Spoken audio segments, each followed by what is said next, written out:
They do say the UK is not for the faint-hearted, the diaspora is not for the faint-hearted.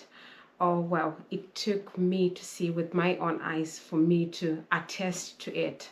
A big welcome to you. If you're joining us today, if you are a returning subscriber, thank you so much. Continue to share our content, continue to share these videos with everybody, because we want to bring awareness. And as you know, on this channel we do talk about life in the diaspora, life for newbies, and how it has been.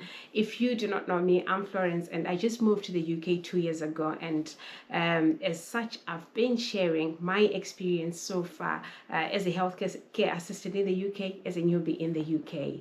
So today I'm going to talk about some of the challenges and how I overcame those challenges settling in the UK as a newbie.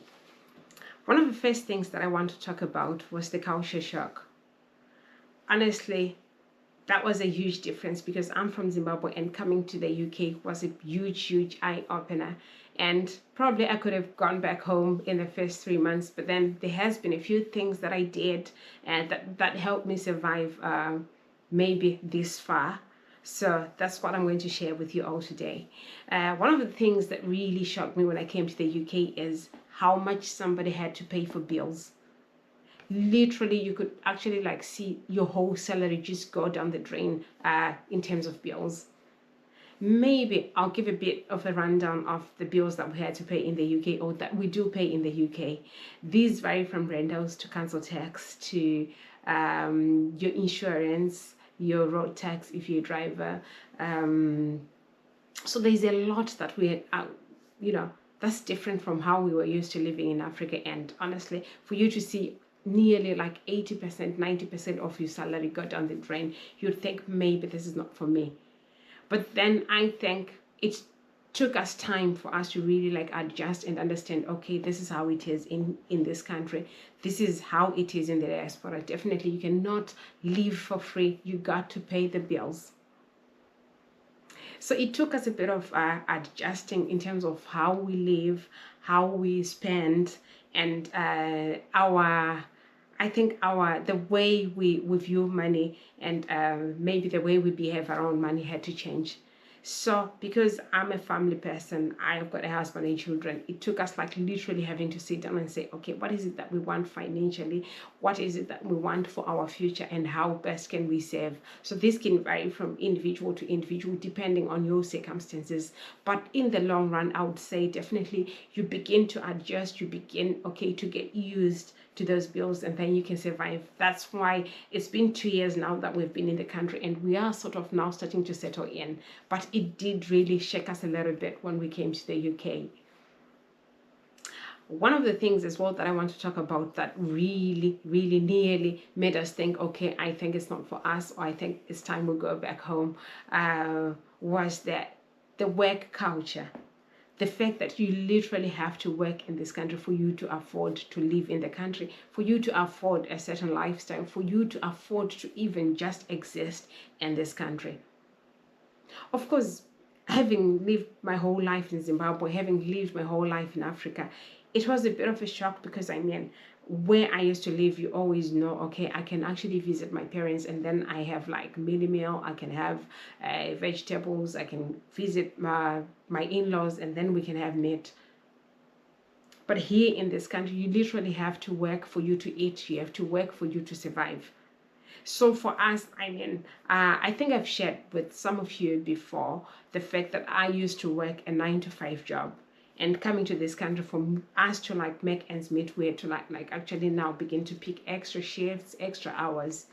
That's not what we were used to. So that whole work ethic, that whole working environment was just new to us. And we sort of struggled initially, but with time, you generally start to fit in, ease into the lifestyle. The other thing that we struggled with as far as work is concerned was the fact that obviously, because we've got young children, childcare was a bit of a challenge for us. So because where we live, there's not a huge African community, or neither do we have family or friends that do live where we live. We had to make it work between the two of us, me and my husband. So this is how a lot of people do survive in this country if they have children, if they have young children. definitely you cannot plan anything without having to think about them. Think about who will look after them. Think about activities to do with them, because I mean, they cannot just be stuck between home and work all the time. So it's one of those difficult conversations that we had to have, me and my husband, to say, okay, how are we going to survive? How are we going to then fit in the children? So one of us had to pick a job that they do at night, and one of us has to do a day job, so that we have alternating shifts, so that if somebody is on a day shift, then somebody is on a night shift, so that at any point in time, the children are with somebody. So if you are looking into coming to the diaspora, or moving to the UK, or moving anywhere else, be it America, Australia, Canada, those are some of the things that you need to think about, to say, okay, how are we going to manage childcare? Good for you if you live somewhere where there's a huge African community, or where your family and friends are. What some of my friends are actually doing, who came also through the same route that I came, so what they are doing, or how they are surviving if they have young children, is that they take turns to say, okay, you are doing, that family is doing school run, and they watch over kids, and they do it amongst themselves, and it does work. So depending on your circumstances, this is not to say if you are a single person and you've got children, then you cannot move to the diaspora. You can. There's always means and ways. But we are trying to just highlight the fact that it's not going to be a walk in the park. It's not going to be easy. So what prompted me also to do this video today is the fact that, like, I've been seeing a lot of groups that are coming up to say going back home, moving back to Africa, moving back to Zimbabwe. And I'm like, what's going on? Where are we missing it? Because I mean, we thought coming here was a land of opportunities, coming here was going to be easy. But then it takes one to be on the ground to realize, okay, it's not a walk in the park, but then it's doable. And also, one of the things that did help me a lot was the fact that I had to ask others that have been there before, to say, okay, you've been in the country 20 years, how have you been surviving? How have you been going about it? So one of the things that I do encourage people to do is always ask within your community, within your society, to say, okay, how have you been managing this and this? You tend to learn a lot from those people. Because one of the least things that we want, or one of the things that we do not want, is for somebody to, it's so demanding, the pressure is so on, that if not managed well, one can really literally go into depression. So it's not one of the things that we do want. No wonder why we continue to have these conversations. No wonder why we continue to encourage one another to say, yes, we are in the diaspora. Yes, we are surviving. You too can. So also part and parcel of how we are surviving is to have that can-do attitude. I always love to tease my husband and say, you are that typical African man, but then the diaspora really had to change you to begin to see things from a different angle, from a different perspective. So again, it took us like that, a bit of adjustment, of a bit of seeing things differently, seeing things from a different perspective, to say, okay, now we need to share chores, now we need to share roles and stuff, so that it does work. So I don't know, depending on your circumstances, but these are some of the things that I do feel, if somebody can do that, if somebody can actually begin to adjust in that manner, they can actually survive the diaspora, instead of saying, it's not what we expected and we are not surviving it. So I've got a few things that I wrote down here, that maybe I don't want to miss anything. Part and parcel of the things that really got to me was just being far away from family.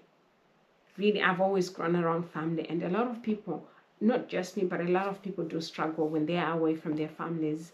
A lot of people do struggle when they are away from family, from friends, because it's not easy making friends in this country. It's not easy maintaining relationships in this country or in the diaspora. Why do I say that? It's because nearly everybody just work. So people alternate between home and work and hardly have time for friendship, relationships, and things like that. So it actually takes intention. You have to be intentional with your time to say, okay, I think this is time for me to hang out with, the people that I want to connect with. I think this is time for me to visit my family, in as much as they live far away. And one of the things that also I would encourage people to be intentional with is to be intentional with, the time. not just to say, okay, I alternate between shifts, I alternate between the 2-3 jobs that I have, but also make time for your family. If you have children, if you have a partner, if you have a spouse, make time for those people, because those are the closest people to you. Also, some of the things, at least thank God for technology, people can actually connect over phones, over everything, and they constantly are in touch. And one of the things that I want to talk about last that made me survive the UK, that I would feel maybe somebody can try, is also try to interact with other people from other nationalities, other races. Do not just say, I'll stick to my African people, I'll stick to my Zimbabwean community. There's so much that you can learn. There's so much support that you can actually get from different communities. So it's one of the things that I want to encourage all the newbies, that I want to encourage all my people to say, if you are going to move to the diaspora, there's need for you to get support from not just your family and friends, but other communities as well.